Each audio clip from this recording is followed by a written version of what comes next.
जागो भारत चैनल में आप लोगों का बारंबार स्वागत है, अभिनंदन है। बहनों एवं भाइयों, मैंने जागरण की कड़ी की तीसरी वीडियो यानी पिछले वीडियो में मैंने नागरिकता का राज खुलासा किया था। आज मैं इस वीडियो के माध्यम से आप लोगों के मौलिक अधिकारों पर से पर्दा उठाना चाहता हूँ, से पर्दाफाश करना चाहता हूँ, ताकि आप अपने मौलिक अधिकारों को पूरी तरह समझकर अपने हित की रक्षा करें। इसके पहले मैं आप लोगों से एक छोटा सा निवेदन करना चाहता हूँ। यदि चैनल को सब्सक्राइब नहीं किए हैं तो अभी इसी क्षण सब्सक्राइब कर लिया जाए।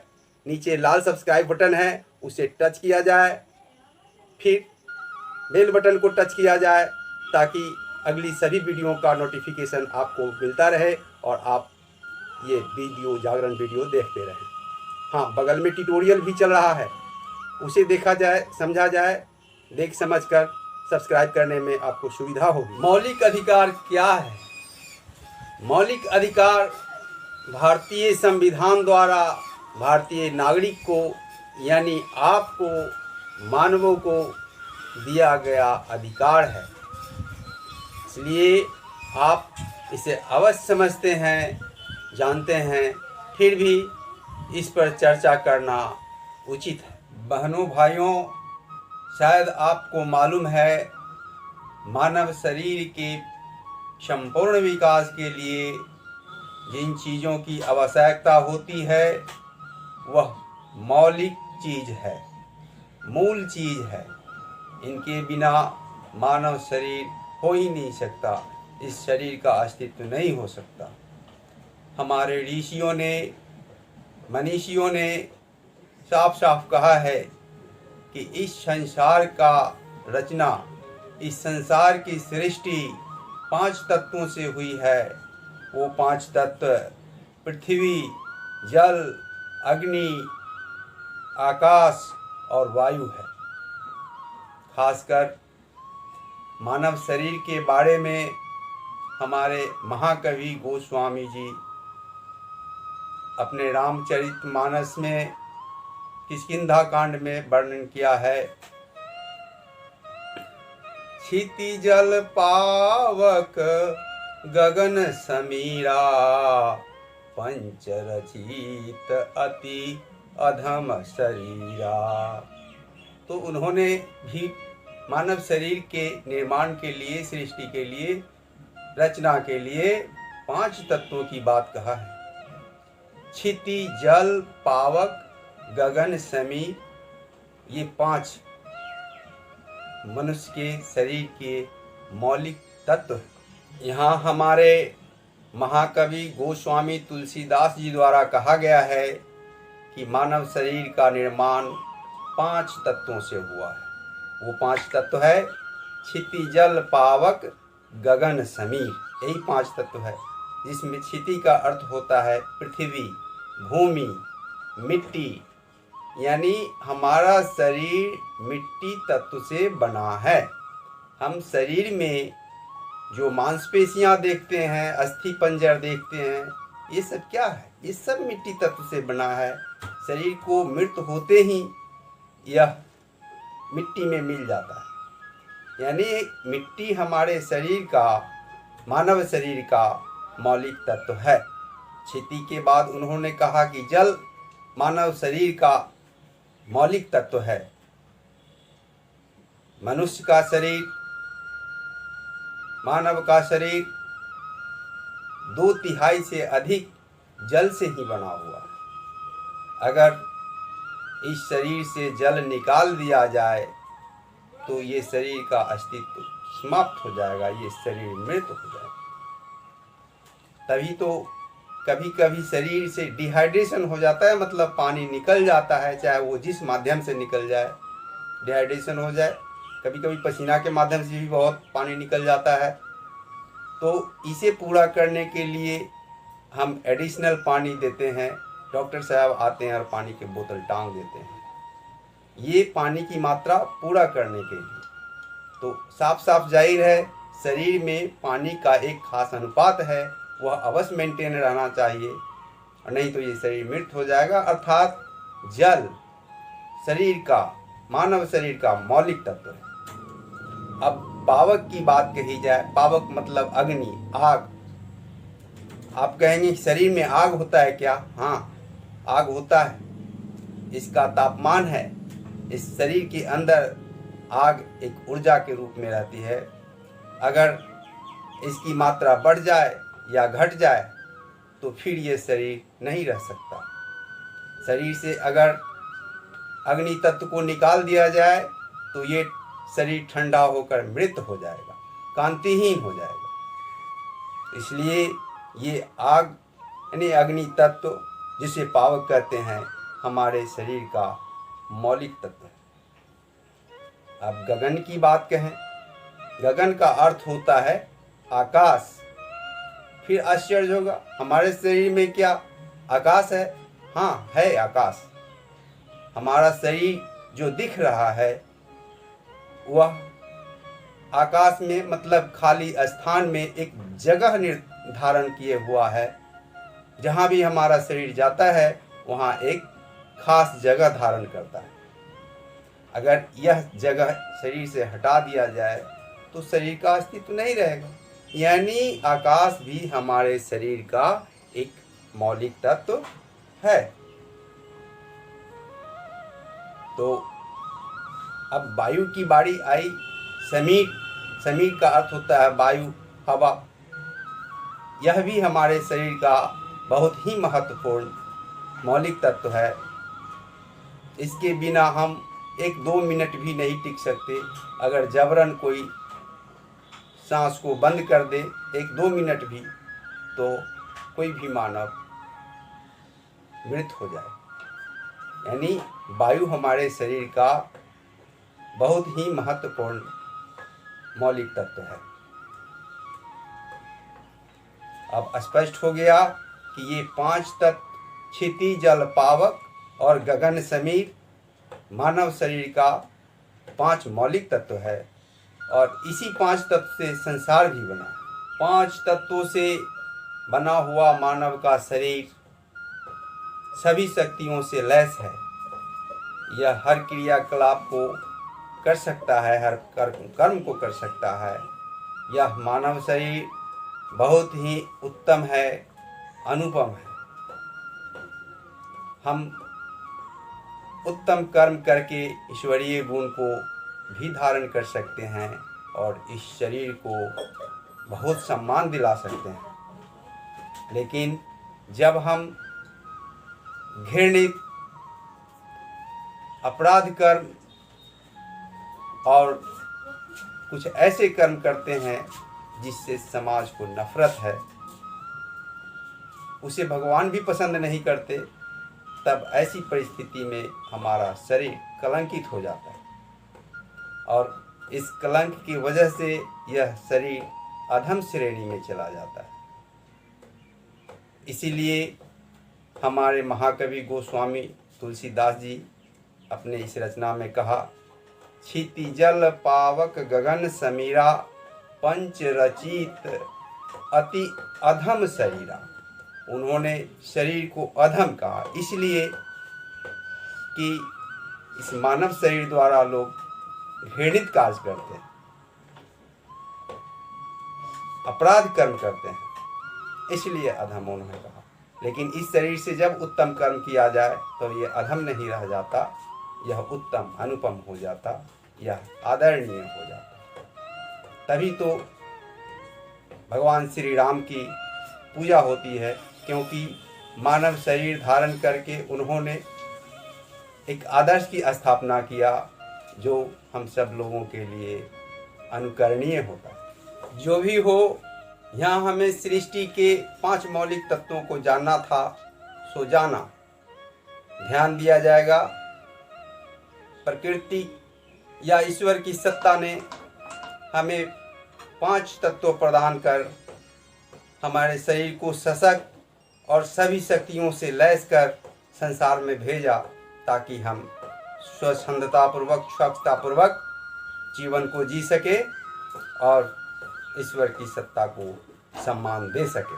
ठीक इसी प्रकार हमारा मौलिक अधिकार है जो हमें संविधान से प्राप्त होता है।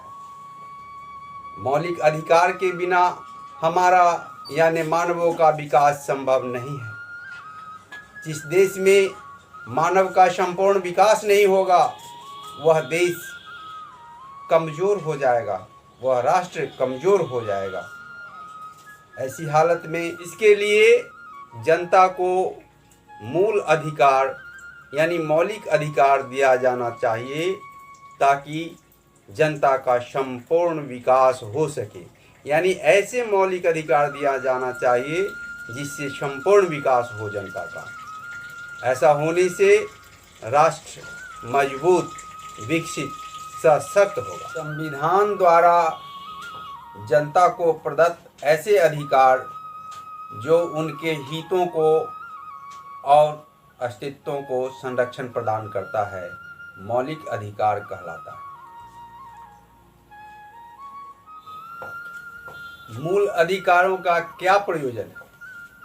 इसका प्रयोजन है समतावादी समाज का निर्माण करना, समाज के बंधनों से, उत्पीड़नों से नागरिकों को मुक्त करना और सभी नागरिक के लिए स्वतंत्रता का उपलब्धि कराना। इन्हीं बातों को ध्यान में रखते हुए हमारे देश के संविधान सभा ने संविधान में नागरिकों के लिए, मानवों के लिए मौलिक अधिकार की व्यवस्था किया है। संविधान के भाग 3 के तहत अनुच्छेद 12 से लेकर अनुच्छेद 35 तक में मौलिक अधिकारों की व्यवस्था की गई है, जिसे एक एक करके हम जान लेंगे, समझ लेंगे। संविधान के मौलिक अधिकार वाले भाग को संविधान का मैग्ना कार्टा कहते हैं। मैग्ना कार्टा का अर्थ है अधिकार पत्र, जो ब्रिटेन की अवधारणा है। भारत के संविधान निर्माताओं ने अमेरिका के संविधान से प्रेरित होकर भारतीय संविधान में मौलिक अधिकारों की व्यवस्था किया है। प्रारंभ में हमें 7 मौलिक अधिकार दिए गए थे, किंतु कुछ ही दिनों बाद 44वें संविधान संशोधन द्वारा वर्ष 1978 में एक मौलिक अधिकार हटा दिया गया। वो मौलिक अधिकार था संपत्ति का अधिकार, राइट टू प्रॉपर्टी। अब राइट टू प्रॉपर्टी को हटाकर मात्र संवैधानिक अधिकार बना दिया गया और इसे अनुच्छेद 301 के तहत अंकित कर दिया गया, जो दिनांक 20/6/1979 से लागू है। ये संपत्ति के अधिकार को, संपत्ति के मौलिक अधिकार को क्यों हटा दिया गया, ये सवाल आप लोगों के मन में उठता होगा। अगर आप कमेंट करके मुझे कहेंगे तो मैं इस पर अगली वीडियो बना सकूंगा। संपत्ति के अधिकार यानी राइट टू प्रॉपर्टी को अनुच्छेद 31 से हटाने के बाद हमें 6 मौलिक अधिकार हमारे संविधान द्वारा प्राप्त है। वह है प्रथम मौलिक अधिकार समता का अधिकार यानी समानता का अधिकार, राइट टू इक्वलिटी, जो अनुच्छेद 14 से 18 में वर्णित है। दूसरा मौलिक अधिकार हमें प्राप्त है वह है स्वतंत्रता का अधिकार, राइट टू फ्रीडम। यह अनुच्छेद 19 से 22 तक अंकित है। तीसरा मौलिक अधिकार हमें प्राप्त है वह है शोषण के विरुद्ध अधिकार, राइट अगेंस्ट एक्सप्लॉयटेशन। यह अनुच्छेद 23 से 24 में अंकित है। चौथा मौलिक अधिकार है धार्मिक स्वतंत्रता का अधिकार, right to freedom of religion. यह अनुच्छेद 25 से 28 तक अंकित है। पांचवा मौलिक अधिकार है सांस्कृतिक तथा शिक्षा संबंधी अधिकार, कल्चरल एंड एजुकेशनल राइट। यह अनुच्छेद 29 से 30 तक अंकित है। छठा मौलिक अधिकार है संवैधानिक उपचारों का अधिकार, राइट टू कॉन्स्टिट्यूशनल रेमेडी। यह अनुच्छेद 32 में अंकित है। यही हमारे 6 मौलिक अधिकार हैं। इन्हें हम एक एक कर जान लेंगे, समझ लेंगे और अपने जीवन में ठीक ठीक प्रयोग करेंगे। सावधान रहेंगे कि कोई हमें इन मौलिक अधिकारों से वंचित ना करे। इसे जानने से पहले हम अनुच्छेद 12 में परिभाषित द स्टेट या राज्य शब्द के बारे में स्पष्ट करना चाहेंगे कि हम जो सामान्य रूप से समझते हैं स्टेट, राज्य मतलब बिहार, उत्तर प्रदेश, मध्य प्रदेश इत्यादि राज्य, वो बात नहीं है, बल्कि इसका अर्थ कुछ और है। राज्य के तहत भारत की सरकार और संसद तथा राज्यों में से प्रत्येक राज्य की सरकार और विधानमंडल तथा भारत राज्य के क्षेत्र के भीतर या भारत सरकार के नियंत्रण के अधीन सभी स्थानीय और अन्य प्राधिकारी, ये सभी राज्य के तहत आता है। अगर मौलिक अधिकार के संदर्भ में राज्य शब्द ज्यों ही कहा जाए तब इन सारी बातों के बारे में हमें समझ लेना चाहिए। हमें राज्य कहने से बिहार राज्य, उत्तर प्रदेश और अन्य राज्य के रूप में इसका अर्थ नहीं समझना चाहिए। राज्य मतलब सरकार, संसद, विधानमंडल और अथॉरिटी, प्राधिकारी। कोई भी विधियां या आदेश मौलिक अधिकारों के खिलाफ नहीं हो सकती। अगर वो है तो शून्य है, वॉइड है। अनुच्छेद 13(1) के अनुसार मूल अधिकारों से असंगत कोई भी विधियां या प्रवृत्त विधियां, पश्चात विधियां या पूर्व विधियां, जैसे कोई अध्यादेश, आदेश, उपविधि, नियम, विनियम, अधिसूचना, रूढ़ि या प्रथा, उस हद तक जिस हद तक वह मौलिक अधिकारों का अतिक्रमण करता है, शून्य होगा, वॉइड होगा। अनुच्छेद 13(2) के अनुसार राज्य ऐसी कोई विधि नहीं बना सकती जो मौलिक अधिकारों को छीनता हो या अतिक्रमण करता हो। अगर राज्य ऐसी कोई विधि मौलिक अधिकारों को उल्लंघन करते हुए बनाती है तो ऐसी विधियां उस सीमा तक, जिस सीमा तक मौलिक अधिकारों का अतिक्रमण करता है, उल्लंघन करता है, शून्य होगा, वॉइड होगा। राज्य के द्वारा बनाए गए ऐसे विधियों का कोई मोल नहीं होगा, उसका कोई मान नहीं होगा। अनुच्छेद 13 उच्च न्यायालय और सर्वोच्च न्यायालय को न्यायिक पुनरावलोकन करने की शक्ति प्रदान करती है। यदि संसद या कोई विधानमंडल मूल अधिकारों के उल्लंघन में कोई विधि बनाता है, कोई ऐसा कानून बनाता है, तो उच्च न्यायालय या सर्वोच्च न्यायालय उसका न्यायिक पुनरावलोकन कर उसे असंवैधानिक या संवैधानिक घोषित कर सकता है। संसद ने वर्ष 1971 में 24वें संविधान संशोधन कर अनुच्छेद 13 में क्लॉज 4 जोड़ा, जिसके अनुसार अनुच्छेद 368 के तहत संसद द्वारा संविधान में किया गया कोई भी संशोधन पर अनुच्छेद 13 की कोई बात प्रभाव नहीं डालेगा।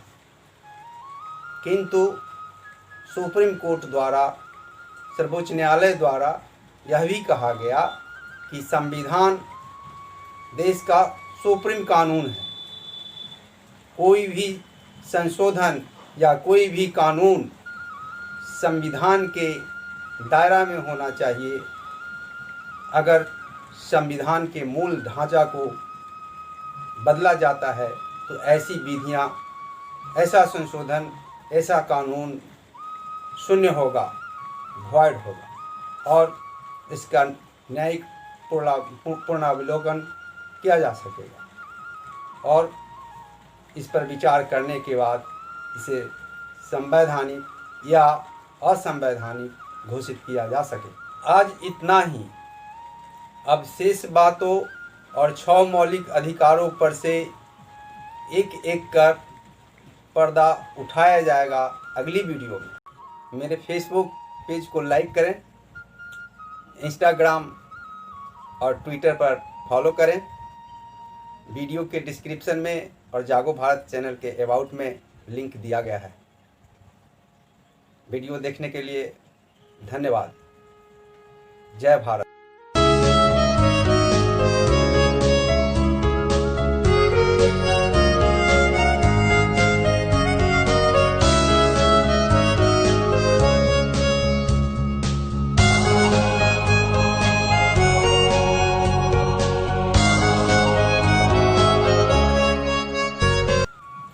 चैनल को सब्सक्राइब करने के लिए मेरा छोटा सा लोगो दिख रहा होगा, इसे टच कर सब्सक्राइब करें।